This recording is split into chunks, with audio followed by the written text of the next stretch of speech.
Good evening, everyone, and welcome to tonight's County Council meeting. We'll start off with our invocation tonight. Pastor Bart Hildreth from First St. Charles United Methodist Church is going to lead us in a prayer, and Councilman Joe Cronin is going to lead us in our Pledge of Allegiance. If you would stand and remove your caps, please. All right. May we be together in prayer. God of holy light, God whose presence and passion is for the health of the whole world, teach us to see every question of policy and law in light of your greater love. As those who follow Christ would find in him this season a child born homeless and helpless, bind us most of all to the people whose need is most acute, for the poor and homeless, the sick, the elderly, for those who go to bed at night not feeling safe and whose days are spent in far too much fear. Grant us a greater imagination to use our resources in our little corner of this country in ways that temper justice with mercy and the humility that knows that we all have needs somehow, some way. And as tonight we deal with the gritty details of governing, we lift to you all those persons in our community who are on the front lines of trying to make a difference. The police, the men and women of the fire department, those on the city council, board members, and city leadership. We ask that you give us all a discerning wisdom, the courage of a clear moral compass, the urgency of anything short of the full truth, and a willingness to reach across differences to find common ground and new understanding. Now, with hearts full of gratitude for the many good things that come with living here, we join with people of all faiths, asking that you bless us with a great place in which to grow our families, to prosper, and to grow old. In your holy and powerful name we pray. Amen. Amen. Pledge allegiance to the flag of the United States of America and to the republic for which it stands, one nation, under God, indivisible, with liberty and justice for all. Thank you. You may be seated. Please call the roll.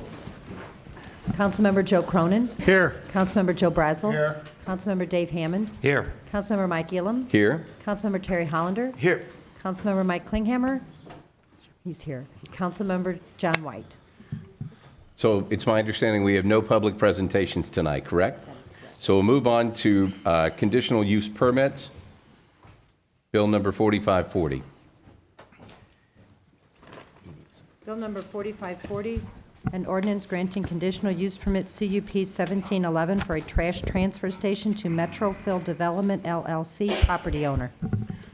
So just wanted to let everybody know that both sides need to stipulate for that to come before us now. As it turns out, they did not stipulate, so this goes to an evidentiary hearing, which means that we will not have this before us tonight, that we will wait for that hearing to happen. We don't have a date on that hearing yet, but as soon as we have that date, we will have it on the county website, which means that I would entertain a motion. A motion to table. Second.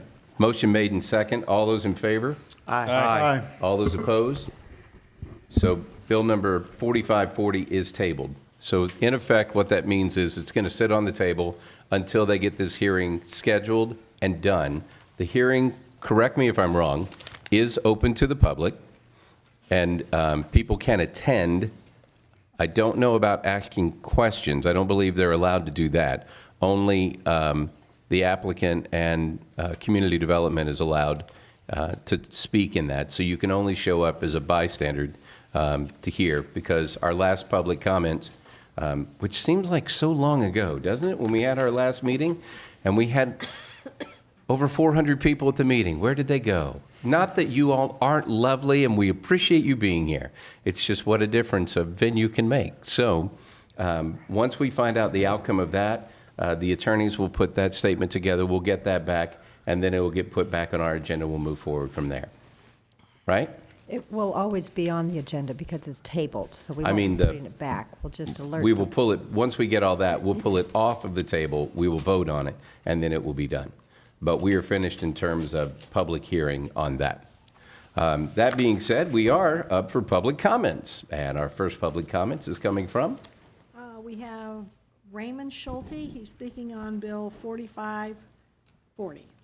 Mr. Schulte. So even though we're done with the public hearing, you can still speak on it in public comment, so you have 3 minutes, sir.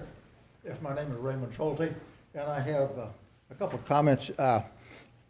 Reading the draft minutes of the last meeting, I noticed that in some of the comments that I made were not included in the draft of that. I'd like to have the record corrected. I mentioned the fact that the company proposing this landfill has no way that they can prohibit hazardous waste from being dumped. That was not in the record.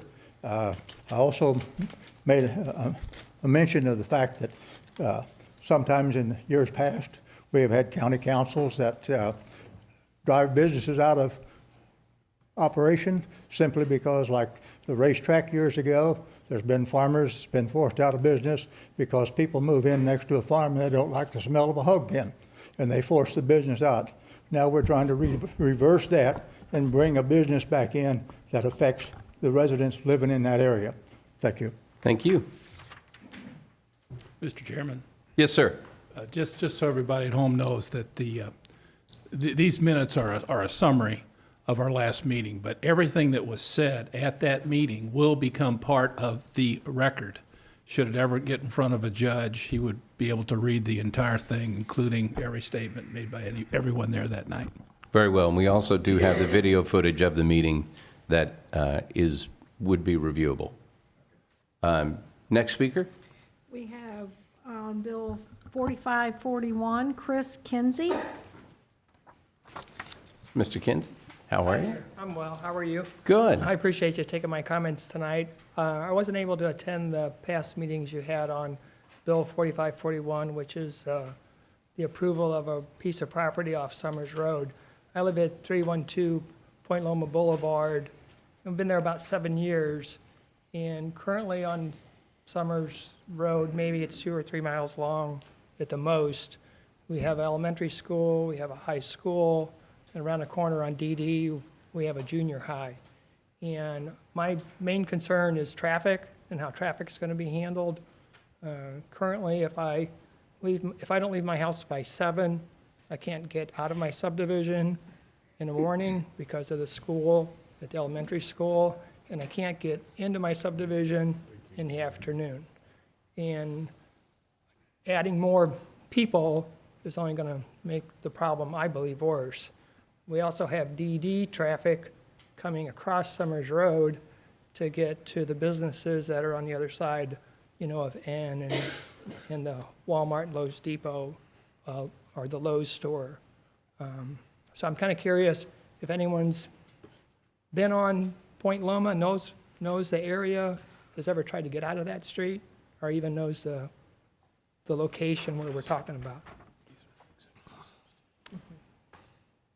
Have you been there? Mike, yeah, we'll discuss it when Yes, it sir. comes up. Just so you know, during public comments, it's your 3 minutes to speak. Oh, We I see. don't Okay. dialogue with you right now. Okay, all right, well, I'd appreciate it if you take my comments into consideration. Thank you so much. Excellent, thank you. Next speaker.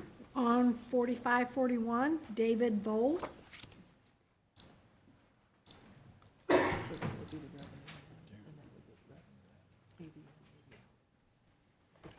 Yeah, good David. evening. My name is David Voles. I'm actually with Voles Engineering. I'm the engineer on that project.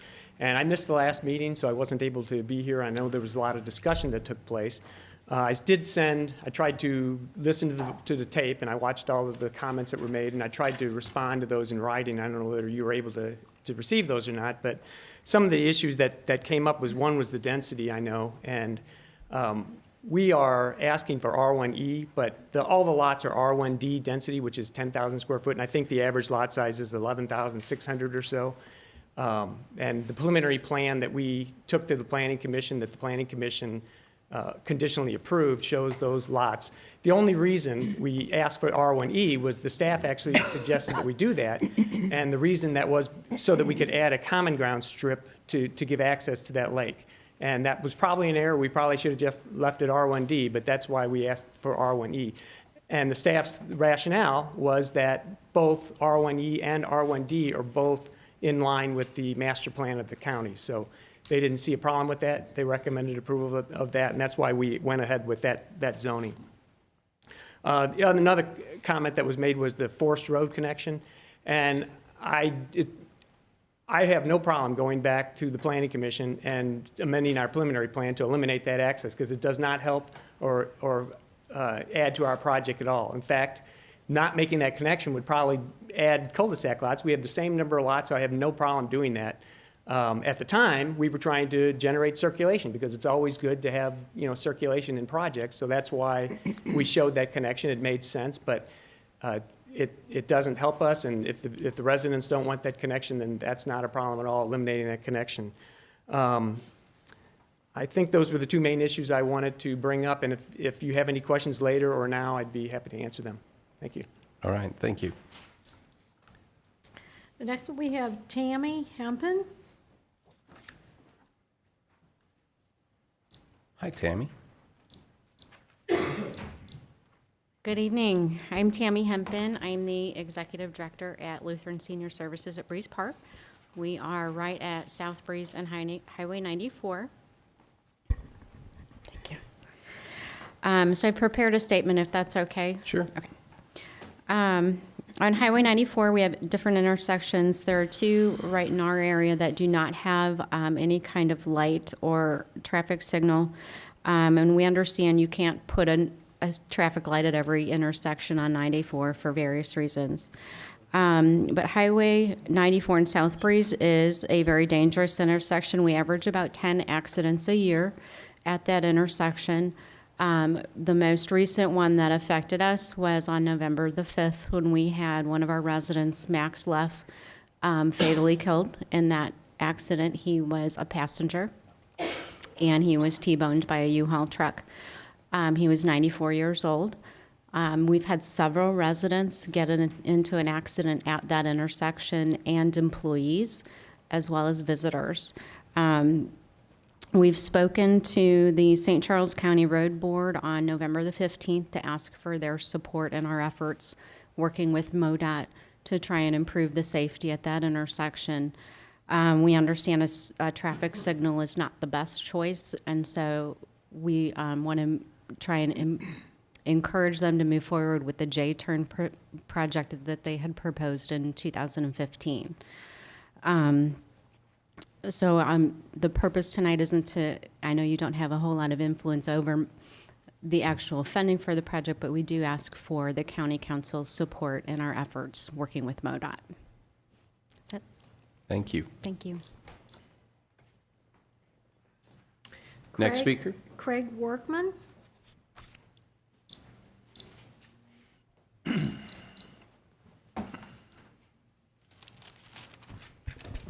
I'm Craig Workman. I am the communications coordinator for Lutheran Senior Services corporate office. We're the largest not-for-profit in Missouri, and as Tammy mentioned, we operate Breeze Park.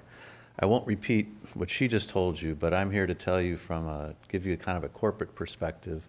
This intersection has become a real problem for our business.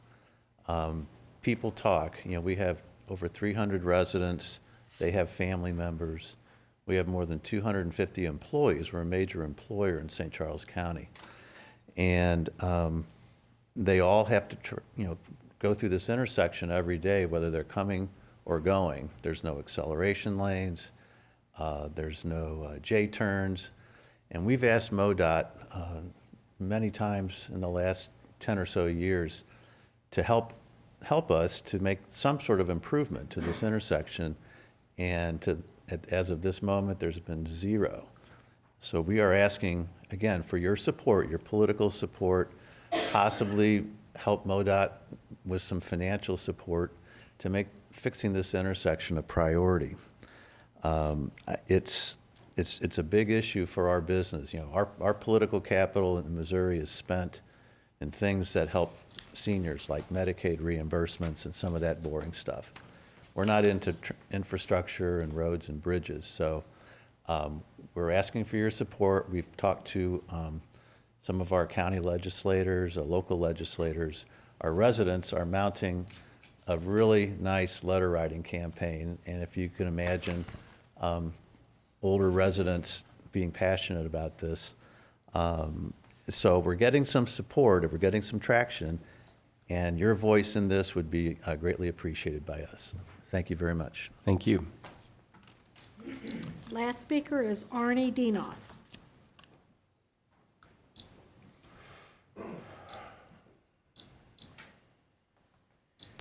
Thank you very much, members of County Council. Arnie A.C. Dienoff, Public Advocate and County Resident. The first thing I'd like to talk about is on the consent agenda, the $263,000 lighting project at the Family Arena. There's keeping withholding of information. Where are the entire bid openings sheets? I just see one from a company in New York, not the local company right in our backyard. Where are the checks and balances to make sure that there's a fair bid opening process? Where's the other proposal never given to elected officials? Why not keep the work here at home rather than New York State? On the consent agenda, why appoint Dr. Mary Case? No price tag, not disclosed to the council. And the possibility with another bill on the agenda for the new creation of a new county coroner's office to the tune of $2 million, which is Bill 4552. Bill 4542 is the 2018 fiscal proposed budget. I ask that you cut expenses. We're spending more than we're taking in. Do not raise taxes on our shoulders. Decrease the Director of Administration salary from $190,000, and with the new personnel pay plan on the agenda, it could be up to $222,000. I'm asking you to decrease it from $190,000 to $120,000 as she manages 1,200 county employees. She makes more than Sarah Steelman, the Commissioner of Administration of the state of Missouri, who manages 55,000 employees at an annual salary of $128,000. There's some type of problem here. She makes $56,000 more than our governor at his salary of $133,000. Decrease the county executive and county member salaries, medical, pension, and medical benefits that, if you have the family plan, are costing taxpayers $18,000 annually, in addition to your $17,000 salary.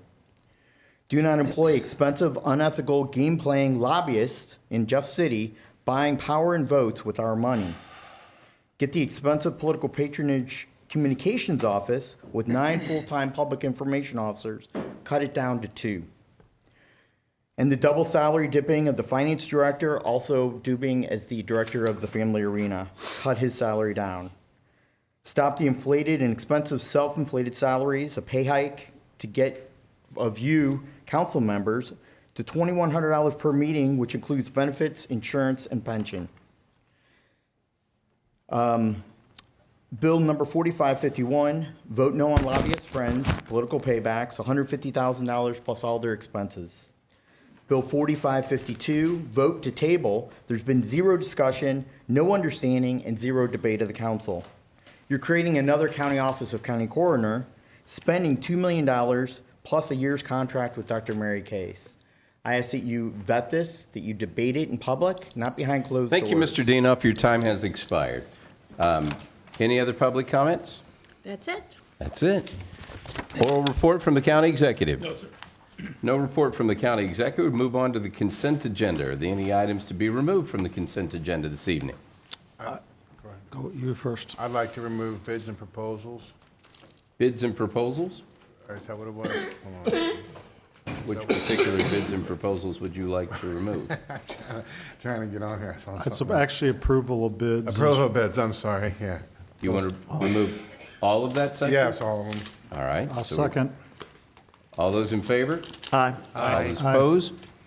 All right, so approval of bids is all removed. Anything else that needs to be removed? Seeing none, I would entertain a motion. Motion to approve the remainder of the consent agenda. Second. Motion's made and second. All those approve? Aye. Aye. All those opposed? It passes. With that, ladies and gentlemen, I would like to introduce to you Dr. Mary Case. Dr. Case, would you do me a favor and stand up? Dr. Case is our St. Charles County medical examiner. Would you like to say anything about Dr. Case? Absolutely.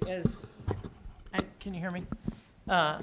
So, as many of you know, Dr. Case has actually been the county medical examiner for many years and is internationally known. In fact, she's here with you tonight in part because she didn't accept a case to go to Toronto for something that was in the news. She is one of a very rare group of forensic pathologists who is also a neuropathologist and is her opinion sought after worldwide. She is an amazing forensic pathologist, and we are very lucky to have her. As you know, the chief is up. I suppose you have something to say, huh? Would you consider coming to the microphone so Pretty loud, but okay, I can leave it there. the audio guys yell at me if I don't invite people up? I have known Dr. Case I've been an officer for 40 years, and she'd worked a lot of high-profile cases in this county, St. Louis County, and St. Louis, and she is a phenomenal individual and an expert in forensics, and we're lucky. We're very lucky. I was going to say, Joanne, can you summarize what the changes are and what we did and why? I was just about to do that, but when I see the chief rise, I know he always has something to say, as I believe the council certainly knows here, for a number of years, all autopsy work is done in an arrangement with St. Louis County to use their morgue, where Dr. Case is also the medical examiner. And we will continue to do our autopsies there. But administratively, the people who fill out the death certificates and the death investigators, who are the people who go into the field on behalf of the medical examiner's office, have worked administratively out of SLU's offices. That combined contract of the three counties involved through SLU, which is Jefferson, Franklin, and us, has been at a particular level with very small pre-planned increases for a number of years. Recently this year, because of some changes in how SLU is doing business, they were looking at a very large increase. And in order to avoid that, the three counties have simply joined together and will administratively handle that out of space that we've produced. So really what we're trying to do is have nothing change. If anything, we're looking at trying to improve the service, because the medical examiner's office is also key to organ donation, tissue donation, and we want to be faster with those to provide more possibility of life-saving and life-changing donations. And so we will also be working very closely with the transplant organization to try to increase our timeliness with that. Dr. Case has told us that that's a priority, and I think we'll be able to do that. So, And after the contract is initiated and it gets going, with bringing on the other counties, there's actually a savings to the... It's a very big savings over what SLU was going to charge us, and it puts us right back in line with the expected small inflationary increases that we would normally have. Mm-hmm. Okay, thank you. Do you want to add something to that? Well, no, just the 10-second soundbite is we eliminated the middleman, SLU. And I Pass the think savings on to you. it's off onto the taxpayer. Pass There you the go. savings on to the taxpayer. But I'm very excited to have Dr. Case and thank her very much for agreeing to work with us. Any other comments? Dr. Case is in my Rotary Club, and I'm thrilled because not only does she do fantastic work and is world-renowned, which we're thrilled to have you, but she's also active in our community, which I'm thrilled about as well. It's always nice to have people who buy in. So we appreciate you. We're excited to have you, and thank you for being here tonight. I know you could have been somewhere else, so I appreciate you being here very much. With that, I will move on to Mr. Cronin or Mr. Brazel. Which of you would like to take your first order of four? I will. Which do you want to start with? Well, we can start with, Start with the police? the bids. The Meyer Electric Company, the $50,000. So that would be the police order outdoor warning device installation, other services. Correct. Very well. What would you like to take up there? I will not support this because if you've read the bid form, if you look at the formal bid request for approval, every single person had no response. And to get one person to respond is unacceptable. I had Donna send out emails to some of these folks, and they responded that they never got a notice. So for that reason, I'm not going to support it. And the same with the LED lights for $265,000. We have. Sorry, can we focus on Yeah, one?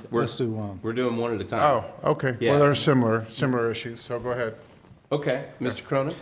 I did a little different tack on the police siren thing. I didn't particularly like, I don't like to see any bid for one with one supplier. Okay? And that's no different than a normal family in this county goes out and shops and gets 2 or 3 prices. I think we should do the same. I did a little different thing.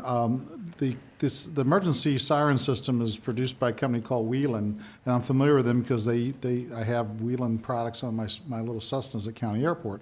So I did call into Wheelan, and they have not called me back yet, but their Midwest headquarters in Little Rock, all the equipment is actually serviced by Wheelan.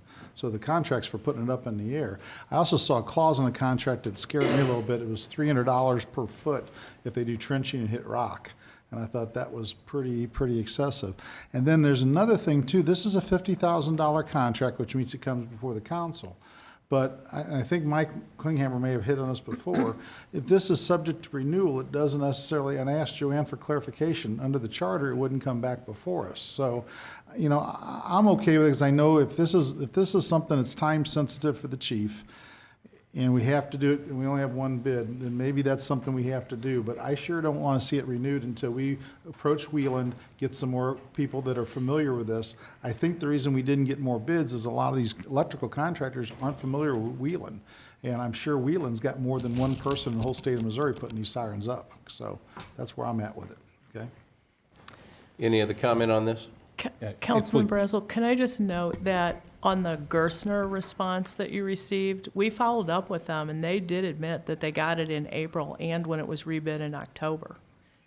They initially did respond that they hadn't gotten it, but Donna forwarded that to us, and we forwarded it back to them, and exactly who it had been sent to. And the woman on the other end was very polite and followed up and responded that, yes, they had received it, but they'd been too busy and decided they were going to take a pass.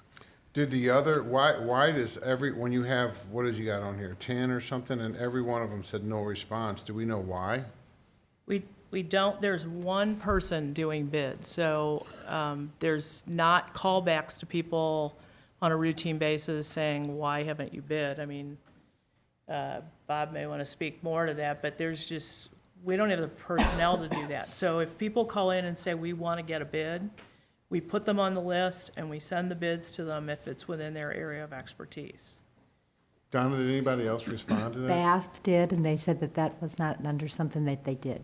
That was the only 2 that responded? This is specialized stuff. You're not going to have every local electric contractor wanting to do it. Right. But a call to the manufacturer, I mean, literally, I spent 30 seconds online, found the area rep for the state of Missouri, put a phone call into him, left him a voicemail. I mean, I think if we have Wheelan equipment, and Chief, it's all Wheelan, isn't it? I think we at least talk to Wheelan and find out who's got the most familiarity with these systems in this part of the country. And I'd almost bet you money there's probably more than just the one contractor at Jeff City. So that's my take on it, okay? And if that's been done, fine. But if it's not been done, I think that's the job of the council to make sure that does get done, okay? Did I hear that it did go out to bid once and then we rebid it? Right, they bid it in April and then they rebid it in October. And in April, no one responded or only They one? didn't get any responses, is my understanding. Bob, was it the same one that responded? Okay. But nobody call Wheelan, so. Yes, sir. Can I ask Bob a question? Yes. I guess that would be for Bob to answer, not me. Sorry about that. Bob, can he ask you a question? I can tell him to answer, but only you can let him go up there. There you go. When this says no response, does that indicate those are people we actually emailed something to? Or? Yes. Okay. Yes. And I'm sure we have, when people tell us they didn't get it, we have a receipt or a proof that they did. We do. I mean, we have proof that it left this place. We don't Right. have proof that they opened it, I guess. If we send a solicitation out to a company and somebody is no longer with that company and the email is bad, we'll get a bounce back saying that, that the Okay. email address was invalid, and we'll try another way to get a hold of that company for solicitation. But anytime you see a no response from somebody, that means they were contacted by us. We made contact with them, and we didn't get anything back. That's what that means. And, one thing about this bid, I think this number is somewhat of an arbitrary number, because this is in case we need the work to be done. And typically, if we need the work to be done, it's because a system is down, and you don't want your systems down for extended periods of time. You really need to rely on local service, and we try to do that. We've had, this contract has been around as long as I've been associated with county government, going back to 1995 when we've had tornado sirens. I mean, we've had this contract and this bid out there to get these services. This is nothing new. But this is a dollar amount that's just kind of thrown out there as, well, it could be $50,000 if somebody knocks down a pole like we had a couple of years ago. When that pole goes down, we want to try to get that pole back up as quickly as possible, because we don't want a siren disabled for an extended period of time. We want it done as quickly as possible. So, Bob, do we have work that we know we're going to have done under this contract in 2018? I'm not sure if this includes routine service. I thought this was. It does include routine service, so it's an Yeah. installation if we had to install a new one. It's Right. a reinstallation, but it's also, if there's like a defective unit, they go out and pull the defective unit. As my out of question the is, cell. we don't know that we're replacing any until there's a problem. It Right. happens, right. All right. Our routine maintenance is done by emergency Staff. management. Yeah. Right. So is this $50,000 for, what is actually, are they bidding? In case they have requests. In case we have a board go down that needs to be replaced, or if we have a So is car it- that knocks a pole over and we need to get a siren array back up in the air. So it's $50,000 no matter what, for whatever it needs? It's just a rather subjective estimate as to how much we could incur during the period of this bid. It's not necessarily a number that we're They expecting may to get pay. 0 for the year. Right. Yeah, but Yeah, the so on page contractor, 19, the there's a award list contractor of has their an open their checkbook. He prices. can charge So whatever, up to No. $50,000. if they don't need a crane, it's Where's the unit $685. cost If at? they do, It's it's in there. $1,274. Mr. Crum? I don't think there's a question that we've had these services before, and I don't think there's a question that we need these services before. I think the question we have to answer that we haven't answered is this contractor out of Jeff City that is the only bidder, is he the only game in town for this product and this service, okay? He may very well be. Some manufacturers, and I'm dealers for some of them, you have a designated territory. He may have eastern Missouri, and there may be nobody else that can service that in eastern Missouri.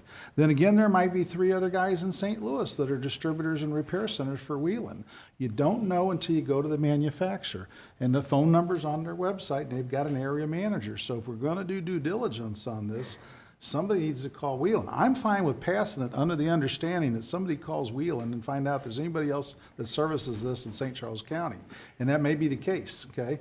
But if there's other contractors, we need at least maybe then it needs to go back out to rebid, okay? That's my opinion at least on it. Chief, you may know, if all the years, have we had anybody but these guys from Jeff City do this work? Does anybody else do it for Wheeling? I can't speak to Wheeling themselves. Yeah. I mean, they sell the product. They don't Right. service the product. Yeah. So, go ahead. But most equipment, regardless of what type of equipment, for service, especially warranty service, it goes back to the manufacturer's authorized retailer, or in this. For okay? warranty, sir. For warranty service, and yes. installation. For instance, if you want to buy some of the stuff that my business sells, you're only going to buy it from an approved dealer. You're not going to buy it elsewhere. So Wheelan may very well have this same type of contractual arrangement. I don't know that, but I've got the fellow's name, and I called him today. So if you all want to talk to him, Well, okay? without having Kelly Bobine here, I mean, that's not my area of expertise. Right. This is what she does. But it's not been my experience that Wheelan come out and did anything. They sell the product. Typically what happens, like the drivers will go out like they would like in our car siren or whatever. But when they go back, unfortunately, still for this day and time, everybody still relies on the sirens. The siren's still the gospel because that's what we all grew up with. It's not. It's just another part of the system. But certain sirens cover certain areas. So when it goes out, we got to get that siren going again because people in that area expect to hear that siren. And you're all aware of the calls we all get if somebody did not hear a siren. So I can't answer your question directly to Wheelan. I can't speak to that. So I have a question of clarification. So this bid, just so we're clear, is in the event we need something done outside of regular maintenance, this gives authority to go get that done, as opposed to, say, we don't pass this, and we're waiting for someone else to bid it, and something happens in the meantime and we need that done, we don't have a contract for anyone to be able to go out and do this, so you would have to have an emergency approval from the council to be able to get that done. Is that fair, or am I not understanding this? I'm not sure what the current contract runs to, but if enough time went by, yes, that would be the case. Okay. So I would be open to a motion from the council on what you would like to do with this matter. Mr. Cronin. I am fine with approving it, okay? But I would like the due diligence be done to find out how long our current contract it runs, in case we have time to go out to rebid. And I'd also like someone to call Wheelan, okay, and make sure there's anybody else. This company is an hour and a half from here in Jeff City. Sure. There could be somebody in Maryland Heights that comes in with a lower bid that we've not reached out to, okay? And that's what I think we need to do. No differently than when you buy something for your home. You're going to go on that factory's website, you're going to pick out what you want, you're going to find out who sells it in your community. You know, we have not done that. So but I understand if this contract expires in the year, we don't want to put the chief in the bind. So I'm okay with passing it, but if there's room and there's time, okay, I think we need to do our due diligence on it. That's my opinion of it, okay? Is there a motion from council? Well, you asked me a question. You asked what, I won't support this because it's talking about due diligence, it's our job to watch the taxpayers' money, but it's not our job to seek bids, but it is our responsibility to make sure that we're getting, we have this conversation quite a bit about not getting enough bids. We And do. So what's broken? I'm not saying nobody did anything wrong. I don't want to criticize, but are we getting it out to people, or what's the deal here? I We've mean, already gone out twice now on this. It's gone out twice. Chief.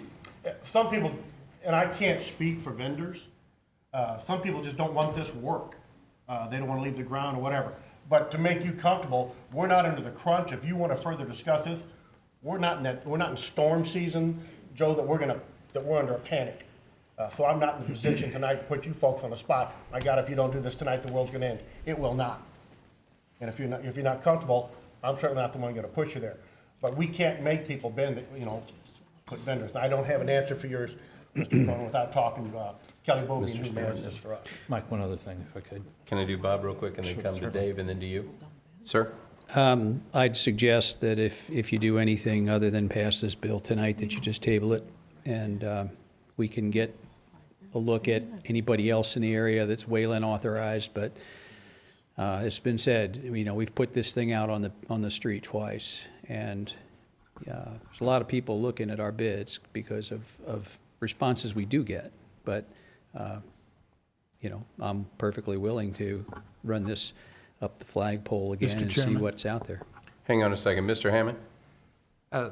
We've had bids before to replace or install a new warning device. Is this pretty much in line what it costs? Well, the cost is going to vary depending upon the extent that you have to, that you're repairing. I mean, let's say we've had new ones put in. Do you recall what those bids were? I thought they were pretty close to this We had one or amount. two poles go down in 1 year, about 2 years ago, and I think each Yeah, no. pole was We had a straight line 30-some thousand or windstorm. $40,000. I mean, But we had to set the poles there too. We lost the Right. pole. yeah. My memory is, and this is off the top of my head, Councilman, but that we're pretty close. And you can see also on page, I think it's 24 of this, that this company also lists the other entities that they do the same work for. They've got the City of Pacific, obviously Jefferson City, they've got Wentzville, Washington, Missouri.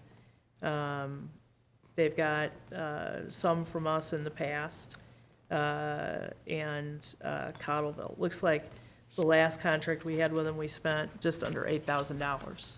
Mr. Klinghammer. I think the other thing that we need to be cognizant of is when we go out for bids and the process. I mean, they came in, they responded. To open it back up again and again and again, the market, the rest of the world knows what their price is. It'd be real easy if I was in that business to come in a few dollars cheaper and say, well, look at me now. And is that fair? And yeah, we need to watch out and get the lowest prices that we can. If we continually do that, though, the market out there, when we go to shop product, is not going to have any respect for what we do. And they will quit, we'll have even fewer people responding to our bid. Mr. Cronin. One last thing I'd just point out, this contract's got 2 optional 12-month extensions. So that way, it could very well be a $150,000 contract. Also, I asked for a point of clarification, myself and Joanne talked about earlier, but even though this is $50,000, this will not come back before the council at year 2 and year 3, okay? Because basically under the charter, that's, even though it's over $50,000, we see it one time. From there, it's the county executive's privy to prove it down the road. And Joe, you know that's one of my hot buttons. Yeah. So, do we want to modify it to eliminate that? What I don't want to see is an ice storm hit and chief needs sirens and he can't get enough quorum to get this stuff done. I mean, I don't know that. I'm okay with, we could do this. We could approve it without the 2 12-month extensions, a 1-year deal, okay? And we just ask, and you guys in good faith, if you find out you don't have to, this thing doesn't go out, your old contract is good until March or something like that, and you got a little time to do a little more work on it, do so. Just put it this way, it's you live here in this county too. It's not only our nickels, it's your nickels too, okay? So that's the way I'm looking at it, at least. It's not just a nickel, it's also protecting lives. Sure. So we're on the Right. same page. Yeah. So, not meaning to be a broken record, but I would entertain a motion from the council on what to do in this matter. I would like to make a motion to approve without the automatic extensions for this contract for 1 year, okay? And then I would also like to find out how long, I would request that our staff eventually tells us how long our existing contract is good for, and also if there's anyone else that is manufacturer certified to provide service on this material, or this system in this particular area of the country. Second. Okay? So, as a point of discussion on that, you've now made a motion, that was a rather long, Yeah, specific sorry. motion, but I'm not sure we can actually vote on the floor, because that includes 2 changes in the current I would bill. have to defer to legal. I No, it's have just to no take idea. out the automatic extension. We're just taking out the automatic extension. The other stuff's in good faith. Okay. Okay. He made 2 recommendations to changes. That's why I said that's okay. 2 changes to a bill. Okay. So, point of clarification, can we, Can we delete those items? No, you can't, but I will promise all of you I will not redo it until we come back and have a further discussion about this. Good enough. It's on the consent calendar, so you either got to go up or down. So you can wait, you can put it in as a bill, and amend it or whatever, or I can pull it and come back, or there's a lot of things we can do, but, How about if we just I've heard you, we've got quite a bit on, and I will make sure that we do not roll this over for another year until we've had a discussion or rebid it. so we can leave this on the consent agenda and let it sit, and we'll take it up next month. Fair enough? Let's just get her done. What if we ready? get 2 foot of snow on Christmas, like they say, and see some of these things start? Motion's been made and problem. second with the additions. All those in favor? No, we can't have the additions, is what they're telling us. What, The deletions. I'm sorry, with the deletions. yeah, what, you have to vote it up or down. But, There you go. But the county executive is saying, if you vote it up, his commitment to you is he will not renew this unless No. there is further discussion with you, or he won't renew it at all. So your motion is removed. Make a motion that we approve it as, well, I'm sorry, there's already a motion on the table. so. Well, his motion was actually, It's a little different. his motion had changes with it. So, I trust the executive at his word, okay? so can I have a motion to approve this item as sit? So moved. It's just a statement. Do I have a second? Second. Motion made and second. All those in favor? Aye. All those approve, or oppose? I oppose. One opposed, it passes. Okay, so that was a lot to do with one item on the consent agenda. Good job. So let's move on to Recorder of Deeds. You pulled that one off. What's the issue with that one? I don't have an issue with that one. I just did the group. Motion for approval for the Recorder of Deeds item. Second. Motion made and second. All those in favor?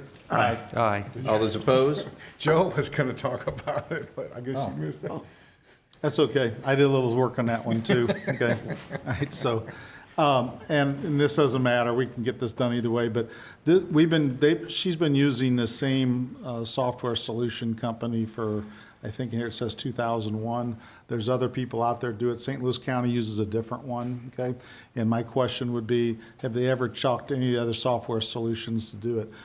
Also, if that logo's copyrighted, that's on the Granicus' site, maybe you can get some money knocked off the contract, Jennifer, because anyway, it's on there, there's a story about it on there, so there's several other companies that do this, and essentially what they do for the Recorder of Deeds office is just, it's a lot of cloud work, it's a lot of they basically store the scanned documents, but we've been using the same folks for a long time, and I look at it kind of like business insurance. I've had the same insurance agent for 40 years, but I still get a quote every once in a while from somebody else, so that's my only question about it. Okay, that we could pass it. Are you opposed? I'm not opposed. Okay. All those in favor? Aye. All those opposed? Motion carries. Move on to Family Arena. The LED lights, I just have a concern again, because it's $262,000, and there were just 2 bids and the awarded contractors from New York. And I would find it very hard to believe that we don't have local electricians that would want to do this job. Did you get the information that Mr. Schnurr sent to you earlier today? Not today, I was out of the office, no. Okay. Mr. Cronin? I think I want to make clear about it. While this is set up as an RFP, it's really just buying the light fixtures from a lighting supplier, okay? It doesn't include the labor for installation.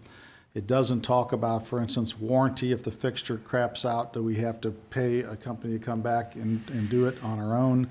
I also have a little issue with only having one bid.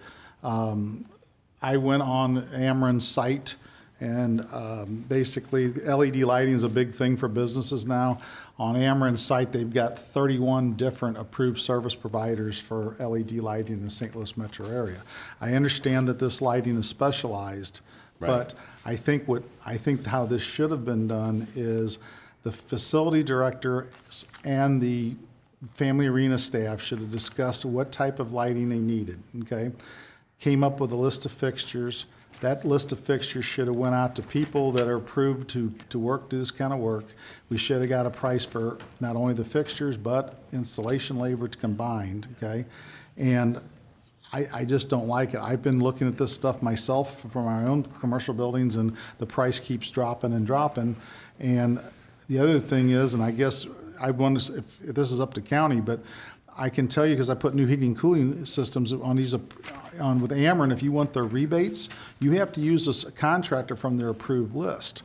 So this one that we're giving it to is not on this approved list, and I think they've told Bob that, yes, they'll get the rebate, but I think I'd want to see that in writing. So I know this is important to Bob, and I've talked to him quite a bit about it, and I know there's some contractual benefits the county approved it this year, But I'm still doubtful this one because same way, I don't like any of these contracts that we're letting out that have one bidder. I mean, to me, I think we should do at least what any working family in this county does and get some prices from other people. And if you send out a bid and they don't respond, then keep calling or because every email address and phone number is on this list that you can pull up from the Ameren website.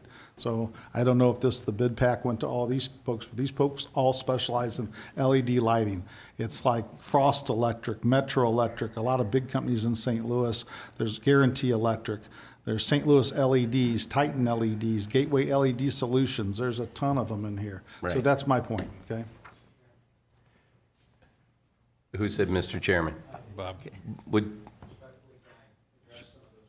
By all means, I was waiting for you to do that. I think a lot of that was addressed earlier in your letter that you sent today, but A lot of it was, but let me, address a couple of things that have been stated here. First off, on the warranty, the warranty is a 10-year warranty on the fixtures. Secondly, the list of parties that, Joe, you cite for Ameren, those are the installers. Those are the people who actually install it. And one of the things that we wanted to do, and it was a conscious decision of ours, was to get the fixtures from the manufacturer of choice. And in this case, it's Eaton Ephesus, and then bid locally for the installation. And yeah, I've had the conversations with Jim Travis at Ameren about this, and I know we have to use an approved contractor. But we wanted specifically to extract an in-house installer with a manufacturer and objectively go out to the local community and try to get a local installer from the region here. Of course, that's approved by Ameren because there's a $28,000 rebate in play here. So I'm not going to leave that money on the table by hiring an out-of-state installer. So we will be, and based on our structure here right now, we will be putting out a bid. Once we know the manufacturer we've got, number of fixtures that we've got, we'll put a bid out for the installation of those fixtures as well as the removal of the fixtures that are there right now. We thought that was the best advantage to the taxpayers by segregating those two. Out of state, we're dealing with a local lighting consultant. Lighting Consultants, I think, is the name of that, for purposes of their representation of Eaton Ephesus. Let's see here. can you address the part about not all LED lighting is the same? And the LED lighting of what we're using it for at the Family Arena and the particular purpose that we're using it for at the Family Arena. Right. We compiled a set of foot candle standards for the entire arena floor because for different sporting events, we have a variety of different light levels. Hockey being the highest, where you'll need 160 foot candles per for every square foot on the ice. Basketball is a softer light. Soccer's somewhere in the middle. So you need a system engineer that's going to be able to provide those variable points of light. I'm sorry, hang on. Do you gentlemen have a question? Do we do hockey? Yes, we do. Yes, we had the Frozen Four there. Oh, see, I don't know, Yeah. Right. So we have a variety of events, I think, is the point. And Right. these events all call for different types of lighting that you can do, different arrays of lighting that you can do. Right. So just because you have LED lighting and you put that out, not all LED lighting is the same. I mean, we just redid 2 bathrooms at my house, not that everyone wants to know this, but you can use daytime LED lighting, which gives you a completely different than a warm LED light. If you look at it on paper, to Mr. Cronin's point, they're both LED lights, but they are completely different lights and the type of light that they give off and the purpose that you're going to use. So that's why I wanted to make sure we express that this is specific type of lighting, and part of the reason why you don't get a ton of bids on this is because it is a specific type of lighting that they make for these type of buildings, for these type of multiple arrays, and not everybody can do them. Go ahead. No question about that, okay? No question about that. But there's also no question there's more than one player in that very specialized lighting. There As are. evidenced by Scott Trade Center. Which Am I was just- higher than the bid that we got. Well, it's an informal bid for one, and plus it's only one bid, okay? So what I'm getting at is this: I don't think we're doing due diligence and going out and saying, okay, who are the players that sell this kind of lighting that specialize for these arenas, okay? Make a list based on the lighting consultant of what type of standards those are, because they're technical standards for these lights, and then go out to bid and make sure the people that actually sell this stuff get the bids. The problem we have, and I tell you, I see this over and over again, the bids that we're giving out, when we're soliciting bids, aren't getting to the right folks. I don't know how else to say that. Musco wasn't one of the approved people. These companies on here, just so you know, they not only install the fixtures, they also sell them too. Metro Not Electric. those type of fixtures. Well, they sell LED fixtures. Now, I don't know if they do. For instance, Metro Electric, okay? They install, they sell. Do they sell that type? I don't know. We don't know. We got no bid from them, okay? So I'm not comfortable with one bid on anything. We just really got saved by the bell on a budget, thanks to the sales tax gods in this world. But, you know, it's time for us to start looking a little sharper at this stuff. And be frank with you, I'm going to look real hard at anything that I see that's got one bid. That's my New Year's resolution. And tonight, everything on the consent agenda got one bid, okay? What about the, Bob, you said you hired a consultant to do this? No, the consultant is the representative for Eaton Ephesus. Lighting Consultant is the company that actually put the foot candle parameters together for us for the purposes of knowing what the specs needed to be down on the floor. So did she give you multiple choices on the manufacturers? No, I didn't. We didn't solicit that from them. It's no No, different. I'm saying you hired a consultant to do the lighting package. We did not hire. It's like when you go to a car dealer, it's not a car salesman anymore, it's a car consultant, okay? It's a salesman for a lighting company. Or manufacturer's rep. Any of these companies would give you the layout that you need in order to conform to the NCAA standards. So it's a for high- manufacturer's rep, the manufacturer consultant, Right. okay. And they compiled the initial parameters that are needed for hockey, basketball, soccer. Okay, and- so what's the budget for the installation? Loosely, I will tell you it's $30,000 or less. Okay, so if we're But I don't know, because we haven't bid it yet. Okay, so we're spending $300,000 on these lights. Do we have a map of what the payback is and what the Yes. necessity is? The payback is just a fraction over 7 years based on the Ameren estimates and the calculator they use for the rebate. There's a payback page. If we do nothing in the next 5 years, it'll cost us $150,000 more in utility bills. But the payback is 7 years. 7 years. Is that study part of this consulting package? No, that's something I did in my contact with Ameren. They have a very nice calculator that, based on the equipment that is there now and based on the equipment that you're putting in and based on your cents per kilowatt hour that you are paying on your electric bill, they run the savings of the old device versus the new device and calculate your savings and then annualize that to give you a year's payback. And it's 7.2 years or something like that. Mr. Klinghammer. Thank you. I guess the question comes down to, Bob, why did you go directly to the manufacturer's rep rather than hiring a consultant to figure out the foot candles per square foot and all the parameters that we need so that we could go out and get half a dozen companies to bid on the... I could pay a consultant $25,000 to put that all together for me, or I can find out what the lighting standards are and then have the manufacturers give us a product that conforms to that. So we opted for the latter and not pay for a consultant to just put together, you need XYZ light bulb, and go out there and bid that. I mean, the companies that offer this are few and far between. In fact, as I said in my letter to you guys today, Philips has just been cleared in the U.S. They declined to bid at this time. GE, we sent the invitation to them for their proposal. We followed up with a phone call, talked to them, and they declined to bid. Of course, Holt responded to the proposal request, but they responded with a product that is not conforming to our use at all. It's for outdoor baseball fields and soccer fields, things like that, basically an on-off solution, kind of customized to try to fit, I think, a square peg in a round hole. Mr. Cronin.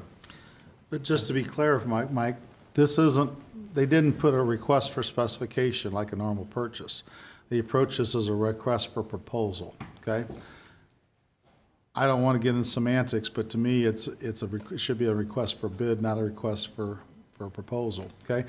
And just to be frank with you. On a bid, you have to know what you're bidding. Well, And there that's was why I asked there you was no about- specification. So, for instance, throwing out Holt, and I don't know the product for Holt, but Right. how could Holt, in all due fairness, know that the product's inferior when there was no specifications wrote for the product? Okay.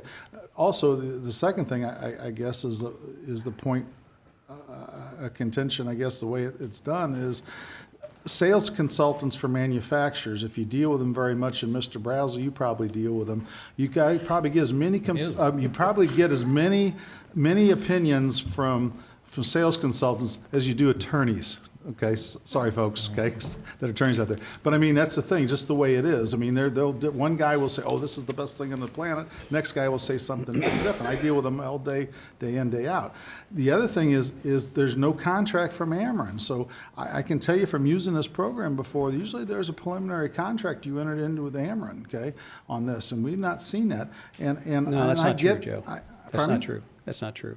Yes, there We is, have to Bob. apply for I'll send you one if you want. We have to apply for the grant with Ameren before installation begins. You have to Period. give them the information, you have to get a pre-approval. I did it. I'll be happy to send you the documents tomorrow. I have to apply before installation occurs, and yes, they'll approve it. And I asked Jim Travis how long the approval will take. He told me 2 days. So my plan was, if you all approve this, I was sending because the rebate calculation and format is already done. I was sending it in the morning. We'd have it by Thursday. So, I mean, it takes 2 days for approval from Ameren. Yes, Mr. Hammond. Well, based on what the Director of Finance has said, I think he's done due diligence on this, and I would like to make a motion to approve. Motion made. Do I hear a second? Second. Motion made and second. All those in favor? Aye. Aye. All those opposed? No. No. Motion carries. Thank you, Bob. So we'll move on to information systems.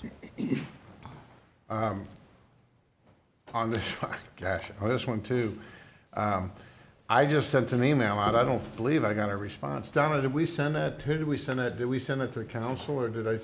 I don't remember seeing anything on Or the did I just send it to you bells. guys? I sent you an email. My question was, on IS, it seems like in the last several months, there's been a lot of money funneling into this department, which I'm not saying is right or wrong. I just want to know do we have a actual plan? I know there's kind of a plan, but it just seems like we're doing, unless I'm missing something, and I could be, I'm not saying I'm not, but are we just kind of winging it, or do we have an actual plan? Are we just trying to bandage things up? And that's the thing. Plan for. A lot of money is going into this department, so can we have possibly a work session on laying it out to know what the actual plan is, or do we know the plan and I'm just missing it? Is that what's going on here? Because I don't know the plan. Simon? You hopefully are the man with the plan.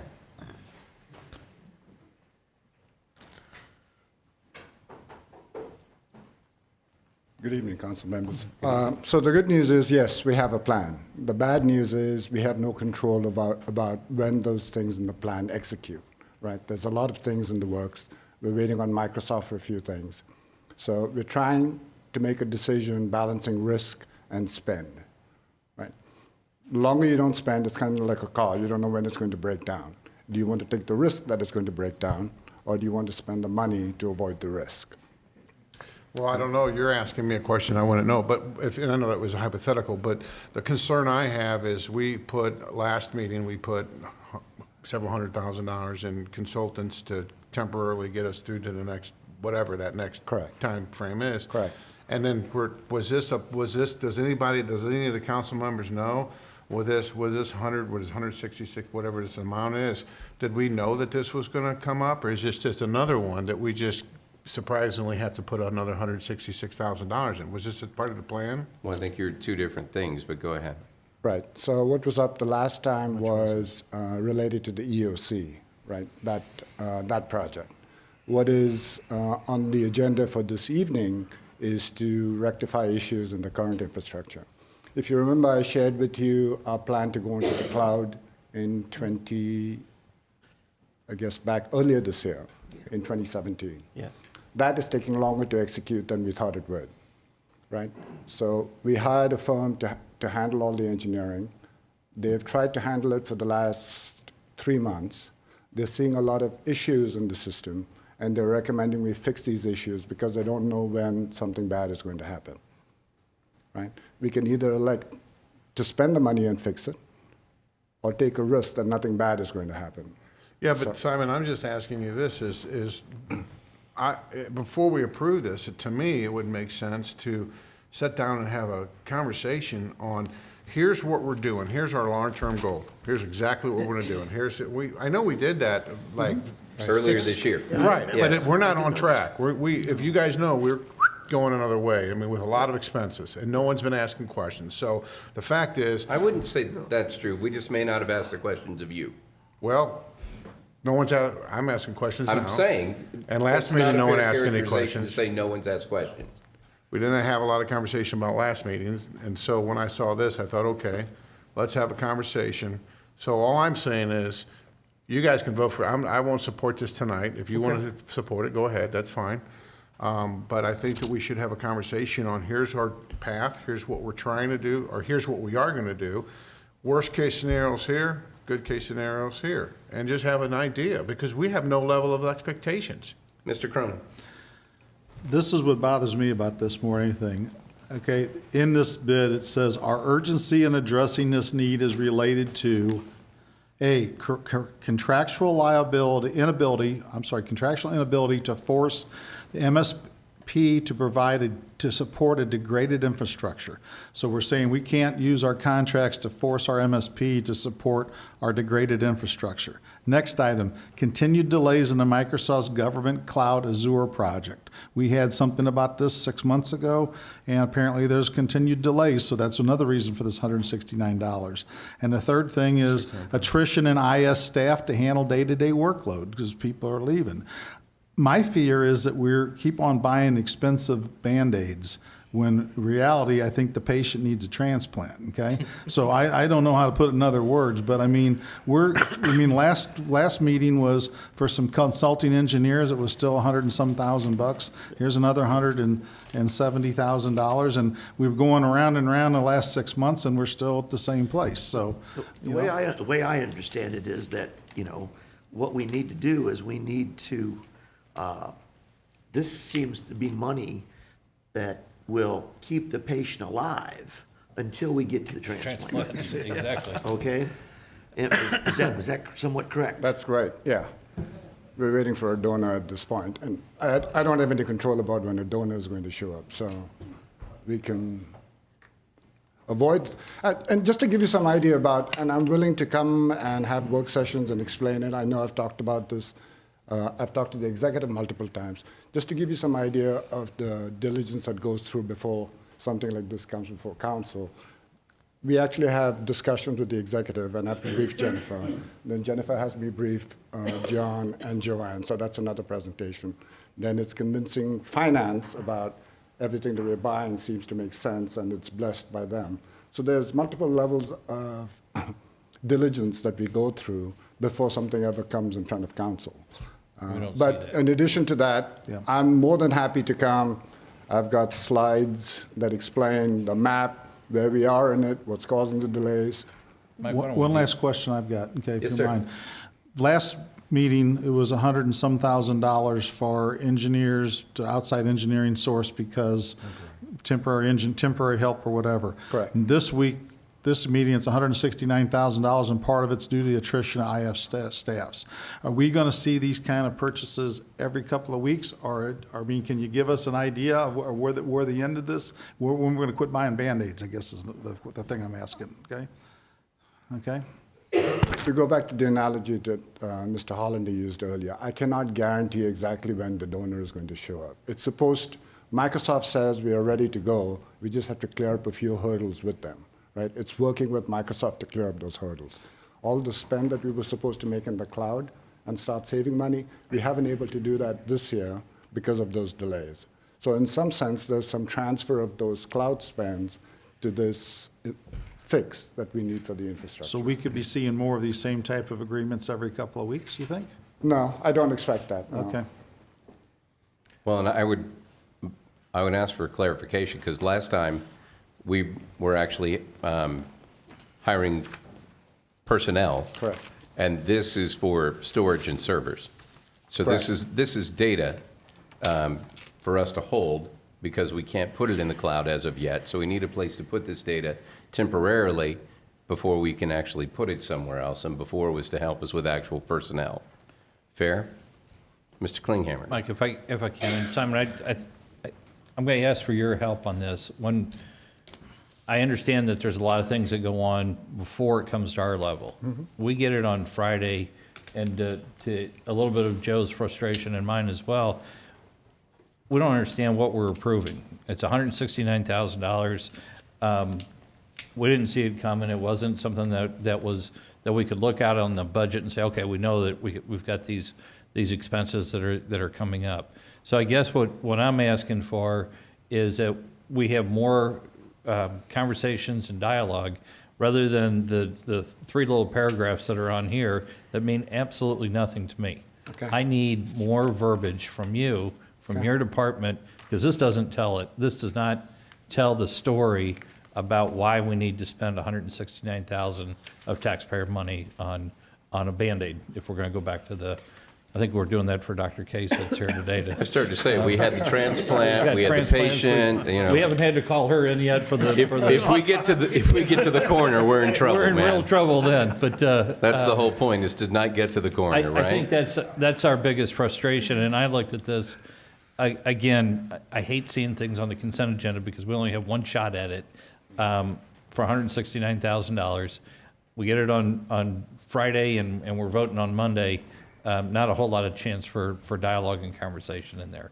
So if you would work with our chair about coming up with some work session times. Sure.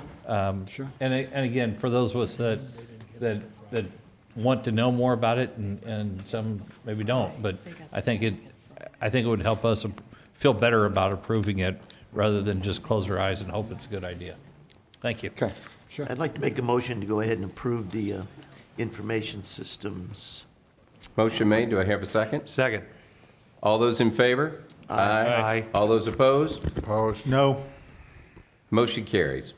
All right, so that wraps us up on consent agenda. It moves us on to items, bills for final passage, however. So we'll start with bill number 4541.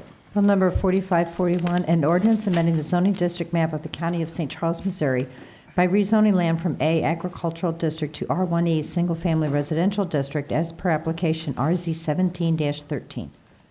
Any questions or comments on this bill? We'll What- start with Mr. Klinghammer, then to Mr. Brazel. I'll let Mr. Brazel go first, because I was just going to ask him what his opinion was on this. Mr. Brazel, it's back to you. Oh, well, we had a meeting prior to this meeting, and we talked to, there was some misunderstanding, I think, at the last meeting. I think some of the residents had concerns that weren't so, but back to Mike, or Mr. Volz, can you come up here, please?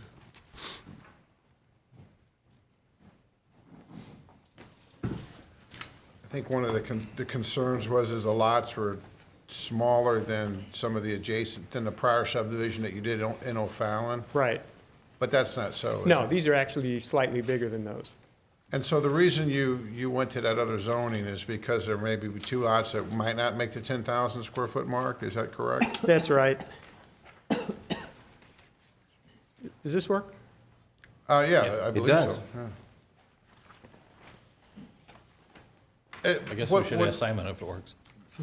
What I would like to do, if it's okay with the council, is, I mean, you guys go ahead and ask questions, but I did confer to some of the residents, and maybe they're not here tonight because I told them that I wouldn't be supporting this, but it was based on non-factual information. And so, in order to be fair to my constituents and fair to you, I was going to request that we table it, but because some of the points you made, that they were concerned about connecting to Foster. Right, yeah. And so you're willing to eliminate that connection. Whether or not that's a good or bad idea, I don't know. But I would think it would be fair for me to inquire to some of the residents before we pass it, if we pass it, what some of their actual concerns are, and clarify the fact that they're not 7,000 square foot lots. And I saw that you tried to make a remedy out of that woman's backyard. It was flooding. I saw that. Right. And that was not stated before. Right. And You want to pull that back a little bit? Sure. So it fits. Okay. so I think, and then Mike, you can come with. We did check, guys, if you want to know, is we checked on the boundary. The boundaries is over 20, the ordinance is 15% on contiguity for annexation. And I believe you said they're 23%, Mike, is that correct? That's correct, 23% of the boundary. So at the end of the day, if we do deny it, they'll just they have a right to annex into O'Fallon. So it's either we maintain control of the subdivision and try to get, what we can, if there is anything changes needed, or we just deny it and it just goes in O'Fallon and we have no control. So that's kind of our options. Yeah. Again, I'm going to throw in both what was talked about at planning and zoning as well as my own opinion. So sitting on that board, you get both. I personally think that the lot size is okay. I mean, I think we've addressed that particular issue. The interconnectivity with Frost Road there, or Forest, whatever it is, Forest. My personal belief is that our communities ought to be interconnected, and I don't see that it's going to make a dramatic cut through. I don't see that it's really going to be a negative impact on those other homes. I think it's the fear of the unknown, and not knowing if people are going to be, using that road more now. I did go out there. I drove it. I don't see. It's not that great of a road. I wouldn't choose to drive down it just to go anywhere. I kind of drove around out there, and I just didn't understand, other than the fear of the unknown, about the interconnectivity of that particular road. So I don't think that needs to be something that we require that the developer do to make this a good fit for that particular area. But Joe, it's your area, so Well, I you know agree with you. it, I agree better with than I do. I just drove around out there. I agree with your comment. It makes sense for it to be connected, but in just fairness, because I told them that I want to make sure that they know that we're still having a conversation. So what is it specifically that you're concerned about? My concerns have been addressed now. I'm okay. I think. Does it make any difference if we're to you guys, if we table it to the next meeting, just so I can inquire to see what their concerns are? When is the next meeting going to be? Second week in January. Second Monday of Okay, January. that would be fine. My goal here is, I'm not trying to, we don't want to go into O'Fallon, we don't need to go into O'Fallon, we're happy, I think that this can be a good plan for everyone. This is the option without the connection to Forest Road right here. And that really makes no difference to me because we are stubbing to the piece of property here, so another connection could be made in the future. I just wanted to make sure there was an opportunity for the circulation, because it doesn't make sense to have a subdivision that only has one access point. So by putting the stub here, which was always on the plan, this becomes less important. So I'm happy with that. I think the residents would be happy with that, and so that's something we'd be more than happy to do. Now, the only stipulation there is I'd like to run that by the Wentzville Fire Protection District and make sure that they don't have a problem with this layout. so that I don't have to, I can get their approval. But I think that I'll get that from them. They're pretty easy to work with. If you do it under this layout, how many total homes will you have? Because I'm guessing it's going to take at least one lot out. No, it's the same number of lots. Oh, it is the same, Right. okay. And one other thing I can point out to you, these two lots right here were the only two lots that were slightly smaller, and that was because I wanted to leave that common ground strip right there so that the people in here could get to this lake. So that's what I was trying to do there. So technically, it's not going to be as big, but it's going to feel as big because it's still open green space. That's right. That's all I did was I took. I'm comfortable with that. I'd like to make a motion to go ahead and table it since you'd like to talk to your resident. Yeah, I just want to give him a fair shake. I don't really think I have a problem with anything, but I just want to have the conversation. Yeah, I think We have most a of the motion made questions. to table it. Do we have a second? Second. All those in favor? Aye. All those opposed? Bill is tabled. Thank you, sir. I would want to point out, I'd be more supportive if it did connect to Forest Road. Yeah. Okay. So you don't have to go to the fire department. All right. Thank you. That moves us on to next bill, number 4542. Bill number 4542, an ordinance adopting and appropriating the fiscal year 2018 budget for St. Charles County, Missouri. Do I have a motion? There's a substitute? Yes, sir. I'd like to make a motion to put in a substitute bill, 4542. Second. So we have a motion made and second to amend Bill 4542 and replace it with substitute Bill 4542. Discussion. Point of order for the counselor.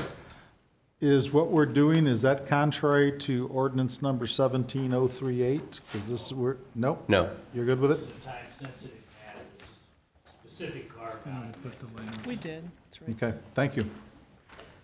Any questions or comments about this bill? I just, Joanne, can you just hit there's, I think, 5 bullet points or something on the changes? Yes, sir. So the first and foremost change is that Mr. Krismer's election authority, he's had a position in the 235 fund, which is the one billed to the elections, and he's been concerned about that. We didn't initially have anything that we could do about that, but with some of the changes that we referenced last week, we can in fact move that to the general fund, and so that's the first thing. The second thing is, as I think you all know, in 16 and in 17, the county executive has felt like he's had a commitment to add an assistant prosecuting attorney, and I know Councilman Klinghammer certainly called him and made a plea for that last week, and so with the money that we had available, we've added that. I just want to make sure everybody, that wasn't just my plea. It was, I was elected or volunteered to be the mouthpiece, so. Okay, all right. So your mouthpiece did a good job. All right. Then there are a few things that we had in the budget that were actually budgeted for 17 and weren't completed, so we had some things that are being rolled over, some money for information systems from their Active Directory cleanup and their upgrades, and some capital projects funds that did not finish up in 17 that were expected to. For instance, the chief has some Glocks on order, and they were notified at the end of last week that because of a backlog on trying to get a hold of Glocks, they won't actually deliver them until February, so obviously we can't pay for them until February. So there's some rollovers on that. There's a summary page on the parks that was added, and the regional medical examiner details for each of the counties as to what the revenues in and the expenditures will be, rather than it being generic now that we have those. And then finally, the DEA has asked the police department to, they have a position that's been budgeted through them, and because of some limitations in their system, they're supposed to roll it out to a community agency. And so we don't know for certain that that will happen, but there's a revenue item to receive $80,000 and a revenue item out for 80,000 on their heroin initiative, should that happen. And so those are the changes. Is there any further discussion on the substitute? I'd just like to thank the administration for working with the council on this and making some of these changes. I appreciate it. Worked out well. Oh, the county executive just reminded, I'm sorry. The big The one. raise Big one. changed from Yes. 2% to 3%. He like, what about the raise? I thought I was going to get to be the mouthpiece on that I'm again. sorry. Come on. That is, Joanne, an employee pay raise, that's important. I don't think everyone It heard is that. very important, Yeah. obviously. And I asked the executive if the ghost of Christmas past had come to visit him in his sleep, because it does mean a lot, I think, to a lot of county employees that I spoke with. Okay. Considering last year was only 1%. Yep. Yeah, it's great that we're able to do that. Excellent. Any further discussion on the substitute? All those in favor? Aye. Aye. All those opposed? And the substitute passes. You have a question, Mr. Brazel? No. You just leaned down and gave me a look like, what the No, I'm heck just are like- you doing? Still got to be roll call. All right. Now you're Sorry, ready now for we do a roll for the call. Substitute Bill 4542, an ordinance adopting and appropriating the fiscal year 2018 budget for St. Charles County, Missouri. Councilmember Cronin? Yes. Councilmember Brazel? Yes. Councilmember Hammond? Yes. Councilmember Elam? Yes. Councilmember Hollander? Yes. Councilmember Klinghammer? Yes. Now, Bill number 4542 is passed. We'll move on to Bill number Mr. Chairman. 4543. Mr. Chairman? Sorry, yes, Before sir. you move on, may I make a comment? By all means. Yeah, I just want to take this opportunity to thank Debbie Salvo and Bob and Jennifer and John and Joanne. Is that everybody? And Tracy Bain And Tracy Bain. in finance. They were the ones who spent a lot of time putting this together. And when they put it together initially, we thought there was a lot less money than we ended up with, okay? They had the tough job of telling a lot of people no, including some of you, okay? So it was really, I'm sure, a Christmas present for all of them to be able to find out we had that additional money and say yes for a change, which is great. But the hard work was saying no when we needed to. And I want to thank them for doing that. I want to thank you for going along with what we're suggesting here, and hope that next year we'll have a better idea in November of what our final number is going to be. And, we won't have to hope and pray that at the last minute some money shows up. Exactly, Mr. Elman, and I was going to ask Bob about that as well. Do we get a sense that the state has their tools that are going to give us better numbers quicker now than?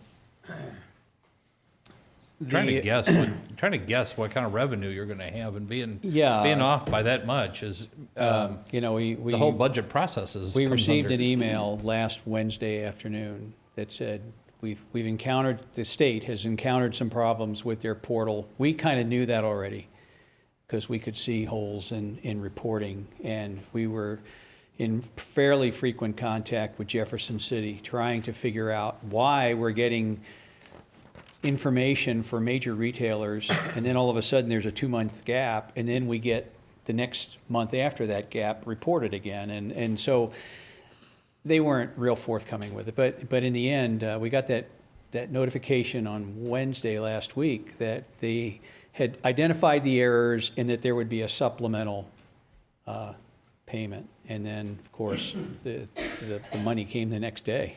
We had no idea it was coming that soon. And so we were pleasantly surprised to see the numbers that we actually received.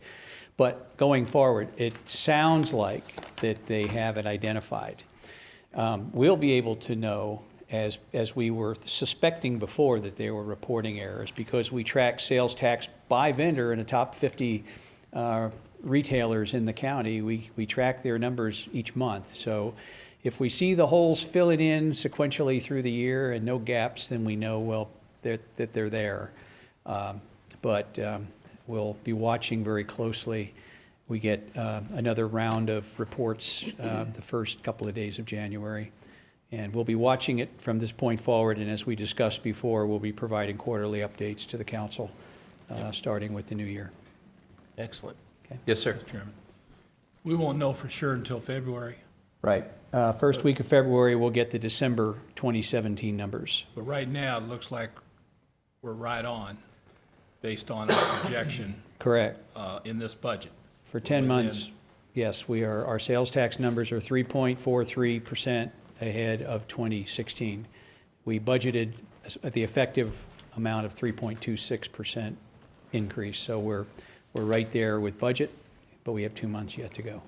All right. Okay. Thank you. Excellent. Thank you, sir. Thanks, Bob. Move on to 4543. Bill number 4543, an ordinance approving the Transportation Improvement Plan for fiscal years 2018 through 2020 and corresponding intergovernmental agreements. Mr. Hammond. I'd like to make a motion to remove the old Exhibit B and C and replace them with a new Exhibit B and C. Do I have a second? Second. All those in favor? Aye. Aye. All those opposed? They've been adopted. Any discussion on this? Yes, Mr. Cronin. Spoke with the mayor of Wentzville this morning. He's very happy with the transportation improvement plan. Also, he's also supportive of Bill 4544, the next one that we've got coming up.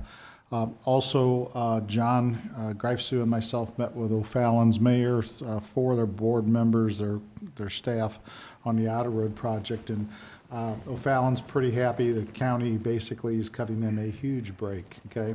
And we made a reasonable suggestion to them that we're hoping they'll follow through, and something that would be a nice gesture back to the county in January.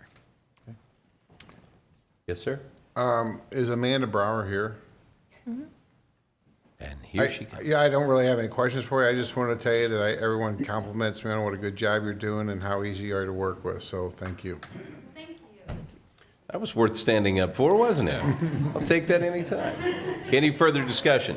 But she didn't get on TV. That's right. So now people know who you are. So I didn't know who you were, but I always hear good things about you. We can't let it go that easy. Is it easier than the previous, administrator of the road board, or, I'm trying to figure out where this bar is. I think the previous one's pretty red right now. John does a great job too. I was just saying. And at least we got the cameo appearance in on camera, so there you go. All right. Excuse me, call the roll, please. Bill number 4543, an ordinance approving the Transportation Improvement Plan for fiscal years 2018 through 2020 and corresponding intergovernmental agreements. Councilmember Brazel? Yes. Councilmember Hammond? Yes. Councilmember Elam? Yes. Councilmember Hollander? Yes. Councilmember Klinghammer? Yes. Councilmember Cronin? Yes. Bill number 4543 passes. Moved on to bill number 4544. Bill number 4544, an ordinance approving a First Amendment to the intergovernmental agreement with the City of Wentzville for West Meyer Road, Phase 3. Any questions or comments about this bill, other than what Mr. Cronin's already said? Seeing none? An ordinance approving a First Amendment to the intergovernmental agreement with the City of Wentzville for West Meyer Road, Phase 3. Councilmember Hammond? Yes. Councilmember Elam? Yes. Councilmember Hollander? Yes. Councilmember Klinghammer? Yes. Councilmember Cronin? Yes. Councilmember Brazel? Yes.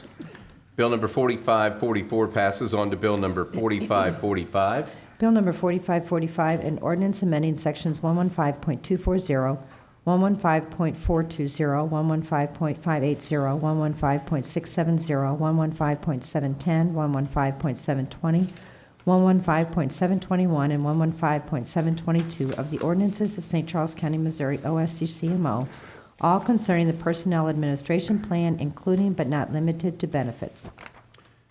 Any questions or comments? Mr. Hammond. I'd like to make a motion to replace Bill 4545 with substitute Bill 4545. Second. Motion made and second. Any discussion on this?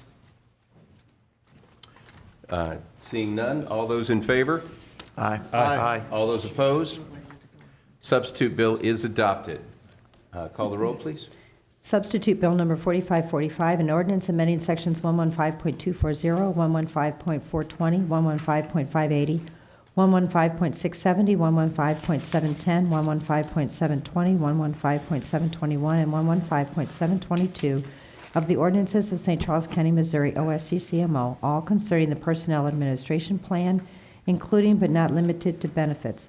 Councilmember Elam? Yes. Councilmember Hollander? Yes. Councilmember Klinghammer? Yes. Councilmember Cronin? Yes. Councilmember Brazel? Yes. Councilmember Hammond? Yes. Bill number 4545 passes. On to bill number 4546. Bill number 4546, an ordinance authorizing the county executive to execute 2 professional service agreements between St. Charles County, Missouri, and the United States Attorney's Office for the Eastern District of Missouri in conjunction with the Missouri Highway Patrol as fiscal agent, and Angie E. Danis as an independent contractor, and Sarah Copenal as an independent contractor. Any questions or comments on this bill? Seeing none? An ordinance authorizing the county executive to execute 2 professional service agreements between St. Charles County, Missouri and the United States Attorney's Office for the Eastern District of Missouri in conjunction with the Missouri Highway Patrol as fiscal agent, and Angie E. Danis as an independent contractor, and Sarah Copenal as an independent contractor. Councilmember Hollander? Yes. Councilmember Klinghammer? Yes. Councilmember Cronin? Yes. Councilmember Brazel? Yes. Councilmember Hammond? Yes. Councilmember Elam? Yes. Bill number 4546 passes on to bill number 4547. Bill number 4547, an ordinance granting a water meter access easement over property owned by the County of St. Charles, Missouri, to the City of O'Fallon, its successors, assigns, licensees, and agents for the provision of water services to the Emergency Operations Center. Any questions or comments on 4547? Seeing none? An ordinance granting a water meter access easement over property owned by the County of St. Charles, Missouri, to the City of O'Fallon, its successors, assigns, licensees, and agents for the provision of water services to the Emergency Operations Center. Councilmember Klinghammer? Yes. Councilmember Cronin? Yes. Councilmember Brazel? Yes. Councilmember Hammond? Yes. Councilmember Elam? Yes. Councilmember Hollander? Yes. Bill number 4547 passes on to bill number 4548. Bill number 4548, an ordinance authorizing the county executive or his designee to execute an intergovernmental agreement with the Missouri State Highway Patrol, allowing the placement of an antenna and other telecommunications equipment at a tower site in Weldon Spring. Any questions or comments on 4548? Seeing none? An ordinance authorizing the county executive or his designee to execute an intergovernmental agreement with the Missouri State Highway Patrol, allowing the placement of an antenna and other telecommunications equipment at a tower site in Weldon Spring. Councilmember Cronin? Yes. Councilmember Brazel? Yes. Councilmember Hammond? Yes. Councilmember Elam? Yes. Councilmember Hollander? Yes. Councilmember Klinghammer? Yes. Bill number 4548 passes on to bill number 4549. Bill number 4549, an ordinance authorizing the county executive to execute an intergovernmental cooperative agreement between the City of St. Charles, Missouri and St. Charles County, Missouri for network access. Any questions or comments on this bill? Seeing none? An ordinance authorizing the county executive to execute an intergovernmental cooperative agreement between the City of St. Charles, Missouri and St. Charles County, Missouri for network access. Councilmember Brazel? Yes. Councilmember Hammond? Yes. Councilmember Elam? Yes. Councilmember Hollander? Yes. Councilmember Klinghammer? Yes. Councilmember Cronin?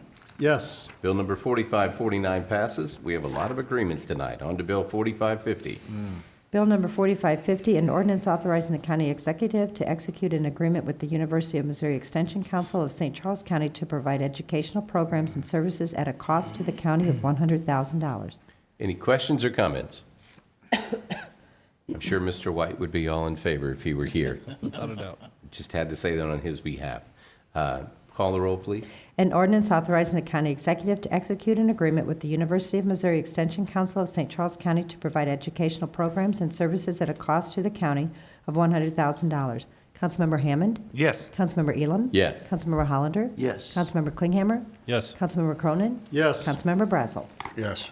Bill number 4550 passes on to bill number 4551. Bill number 4551, an ordinance authorizing the county executive to execute agreements for advocacy and lobbying services. Any questions or comments on this bill? Seeing none? An ordinance authorizing the county executive to execute agreements for advocacy and lobbying services. Councilmember Elam? Yes. Councilmember Hollander? Yes. Councilmember Klinghammer? Yes. Councilmember Cronin? Yes. Councilmember Brazel? Yes. Councilmember Hammond? Yes. Bill number 4551 passes on to bill number 4552. Bill number 4552, an ordinance authorizing an intergovernmental agreement between St. Charles, Jefferson, and Franklin counties for the purpose of establishing an operation of a regional medical examiner program and further authorizing contracts with necessary services for the operation of such office. Any questions or comments on this bill? Dr. Case, God love you for coming to this meeting and sitting until we get to this point for this whole thing happening. I swear normally it doesn't take this long, but we appreciate your patience in being here. Seeing none, let's call the roll. An ordinance authorizing an intergovernmental agreement between St. Charles, Jefferson, and Franklin counties for the purpose of establishing an operation of a regional medical examiner program and further authorizing contracts with necessary services for the operation of such office. Councilmember Hollander? Yes. Councilmember Klinghammer? Yes. Councilmember Cronin? Yes. Councilmember Brazel? Yes. Councilmember Hammond? Yes. Councilmember Elam? Yes, and we're still glad that you're here. That concludes bills for final passage. We'll move on to bills for introduction. Bill number 4553, requested by Ryan Graham, sponsored by Mike Elam, an ordinance granting an easement to Quiver River Electric Cooperative Incorporated across county park land located between Kisker Road and Pittman Hill Road. Any questions or comments about this? Seeing none, move to Bill 4554. Bill number 4554, requested by Ruth Rollins, sponsored by council as a whole, an ordinance amending the Personnel Administration Plan, Section 115.710 of the ordinances of St. Charles County, Missouri, OSCCMO, concerning the pay grade assignments for classifications exempt from the merit system. Any questions or comments on this bill? Seeing none, is there any action to be taken on any tabled bills this evening? We will move on to announcements and miscellaneous. Bills for introduction. I'm sorry? Oh, did we already blow through introduction? I'm sorry, that concludes bills for introduction. Okay. Okay. All good. So announcements and miscellaneous. Yes, sir. In today's Post-Dispatch on the front page, there was an article about that the American Heart Association, the American Lung Association, the American Cancer Society, the BJC Hospital Group, the Missouri Nurses Association, and Kreider Center and a few others are getting behind putting a smoke-free ordinance in the St. Charles County and St. Louis counties ballot, okay? American Heart Association alone's kicking in $350,000 plus for this. Any council member that in this Christmas season of feeling good for these charitable organizations wants to save American Heart Association, all those other associations, hundreds of thousands of dollars. I'm very experienced at writing smoke-free ordinances, and I'll craft one in a heartbeat with other council support. But just so you know, that's what they intend to do. I give money to those organizations, and I hate the idea of we're giving them money so they can hire people to get a petition drive going in this county when we have the ability, the council, to put this to public vote of the people. And with that, Merry Christmas to all. Any other? Mr. Chairman. Yes, sir. Inquire Mr. Cronin. Yes, sir. Joe, do you know, are they going for an ordinance or for a charter change? A charter amendment with a Okay. very strict ordinance with no exemptions. Okay, but it would be a charter change, not Yes. just an ordinance. And we're going to have more things too, because this ordinance is stricter than O'Fallon's in Lake St. Louis, okay? And also with the legislature passing this ordinance through the state legislature about City of St. Charles having to have their own health department to be exempt. So St. Charles is going to have a health department, or St. Charles will be exempt? I think that argument is if we just pass an ordinance. I'm not sure if that applies on a charter amendment or not, but that's something we can talk about later. Right. I was just curious whether they were going to try to pass an ordinance, because you could pass an ordinance by petition, right? No, they're going for the 10% They're going of for signatures. change the charter. Okay. And they, for what it's worth, they've told me that they think it's important enough public health matter that they'll spend whatever they need to do to get this to the voters of this county. And I won't put Ms. Case on the spot, but and you talk to any doctor about this, it is a public health issue. Okay? Any other comments to be made? I would wish everyone a very Merry Christmas and a Happy New Year. We hope to see you back here next year, and I would entertain a motion to dismiss. Motion. Second. Motion made, motion second. All those in favor?